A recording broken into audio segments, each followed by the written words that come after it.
Karamuqo, por i kthehem të ty të Marlindit e paneli shkurtimisht para se dalim pastaj te tema tjetër. Me çfarë mund ta sulmoj SBA Iranin? Pra, ku mund shkoj SBA Trump tani, pas? Se duhet folur çka ka ndodhur deri tani. Pa. SBA-ja ka sulmuar rënd Iranin me ato armë konvencionale që ne njohim, që kanë qenë bombardime me raketa, ajri, tok-tok, etj. Pra ka pasur sisteme të tëra që janë vënë në punë për shkatrime të strukturave kritike. Se sa dëm është bërë kjo, nuk ka një inventar deri më sot. Se çka ka shkaktuar, çfarë ka parandaluar, dhe sa të fuqishme e ka bërë kjo shtetin dhe ushtrinë e Iranit. Fakti që kalohet në një tjetër nivel të kërcënimit dhe të formave të ndërhyrjes ushtarake, do të thotë që deri më sot këto armë konvencionale nuk kanë qenë ato të cilat do të jepin efektin e duhur, s'kanë qenë të përshtatshme. Pra kjo është interpretim analizë që ne bëjmë nga ali. Tani, të klasiket e apokaliptike, si që është vetë deklarata e fundit e presidentit Trump, ne kemi 3 armë, 3 kategori armësh, që janë armë të shkatrimit në masë, që janë ndaluar nga konventa ndërkombëtare, por që janë përdorur në 45. Janë armët atomike, janë armët biologjike dhe armët kimike. Armët kimike janë përdorur në kufirin midis Irakut dhe Iranit, në luftën e viteve 80 që ndodhi midis tyre. Sarina. Po pra. Dhe kanë qenë të ndaluara dhe pastaj janë gjykuar dhe dënuar njëherë. Janë përdorur nga Iraku ndaj Iranit. Por, po them globalisht çfarë ka ndodhur në gjithë këtë histori. Tani çfarë ka gjë tjetër që mund të përdoret? Që nuk janë armë të shkatrimit në masë, po që japin efekte në limitet e një shkatrimi në masë. Kush janë këto?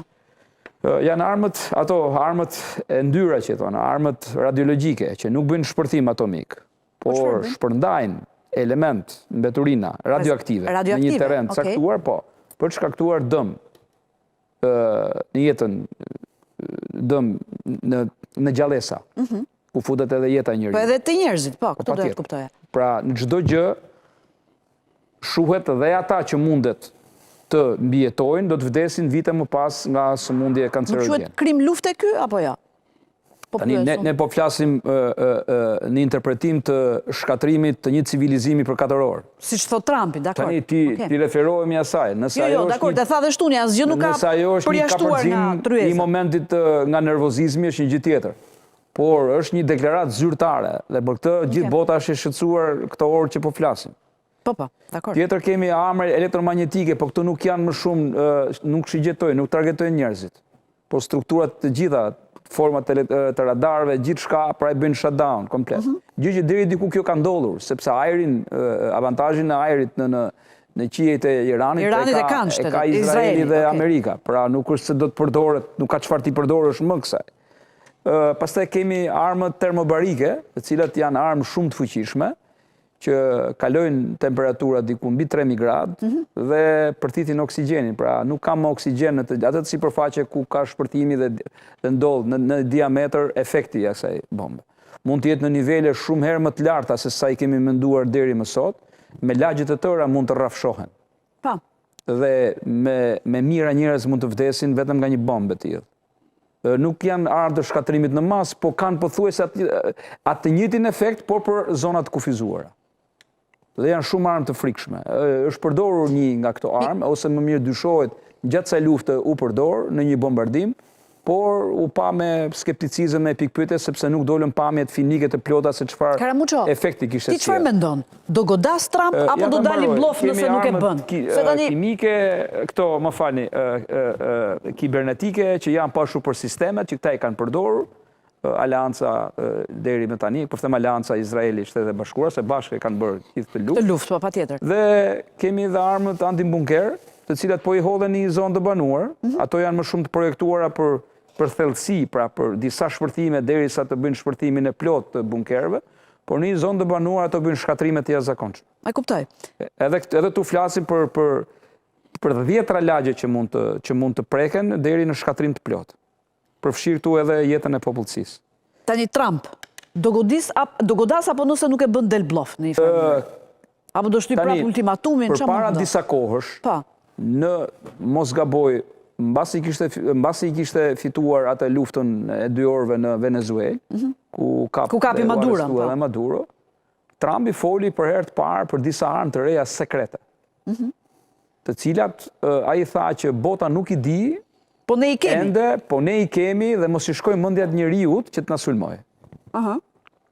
Të gjithë filluan të amenconin për format e reja nëpërmjet satelitëve, goditit me laser, me lazer etj, pra forma nga më të ndryshmet, po deri më sot nuk ka një të dhënë, pra mbahet një sekret ushtarak i plot, se çfarë armë tjetër të shkatrimit në masë përveç këtyre që unë përmenda ka, që nuk japin efekte në rajon, po vetëm në zonat ku godasin, dhe për pra të selektuar godinat saktuara, objekte saktuara, po. Etj. Dhe kjo ka ngelur një enigmë shumë e madhe, që mendohet, pra edhe analistët që dhe bashkuara që këtë thonë, që mund t'i përdori, mund t'i nxjerri tani. Që ne nuk i njohim pra për te katalogëve që ne kemi shfrytzuar deri më sot për të interpretuar gjithë veprimet ushtarake. Me kuptoj. Pra kjo është gjithë ajo që ngelet një pikpyetje e madhe, që janë armë thermuse të saturuara, pra që hidhet një bombë, siç mendohet, dhe bomba vazhdon shpërthen për 4-5 orë të tjera, vazhdon dhe shpërthen duke hapur diametrin pafund. Pra janë armë shpërthyese thermuse vazhduese. Pra që vijojnë shpërtimin. Pra kanë e kuptova, nuk e kanë efektin të menjëhershëm, të cilat fillojnë dhe përhapin gjithë diametrin e shkatrimit. Po këto janë të panjohura nga ana e teorive ushtarake deri më sot dhe literaturës dhe manualeve dhe katalogëve që ka. E kuptoj. Pra, çfarë do ndodhi, kush janë mjetet, le ta shikojmë, po unë them mos përdoren, sepse do jetë pragu i luftës së tretë botërore. Do jetë pragu i luftës së tretë botërore. Nuk do të përdoren. Pra nëse Amerika përdor, prishen të gjitha ekuilibrat global dhe pastaj do jetë një tjetër realitet. Mendoj unë. E kuptoj.